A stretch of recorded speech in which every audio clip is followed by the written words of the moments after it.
In today's video, I'm going to teach you how to add a PTR record to a DigitalOcean Droplet, which is also known as configuring your reverse DNS. Now, this process is quite important if you're running services like email servers on your Droplet, as it helps to authenticate your server's IP address, improving email deliverability, and reducing the chances of your messages ending up in spam folders. Let's walk through this step by step so you can set up the PTR record easily and efficiently. First, let's begin by heading over to DigitalOcean.com. Open your preferred web browser and navigate to their home page. Once there, sign in to your account. If you don't have an account yet, you'll need to create one before proceeding with these steps. Once you're logged in, glance over to the left sidebar of the interface and you'll see several options listed. Look for and click on Droplets. This section displays all of your existing droplets, essentially your virtual private servers in the DigitalOcean ecosystem. After clicking on Droplets, you'll be presented with a list of all the droplets under your account. Determine which droplet you'd like to edit with a PTR record.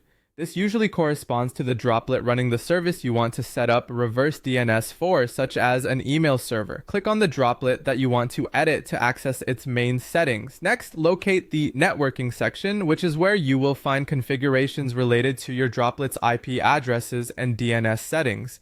Scroll down within the settings until you come across the field labeled PTR record, or sometimes known as reverse DNS. This is where the primary action takes place. Here, you'll need to enter your fully qualified domain name, abbreviated as FQDN. Your FQDN should precisely link back to the service operated by your droplet. For instance, if you run an email server, it might look something like mailyourdomain.com. Ensure that you enter the FQDN accurately to avoid configuration errors. Once you have entered the FQDN, you'll need to finalize the process. Just below the PTR entry field, look for a Save button and click on it to store your changes. By doing this, you'll have set your PTR record correctly, thereby aligning your server with its domain name. Remember, changes like these can sometimes take a little while to propagate through the internet, so don't worry if things don't update instantly. However, within a couple of hours, your reverse DNS should be set up and operational.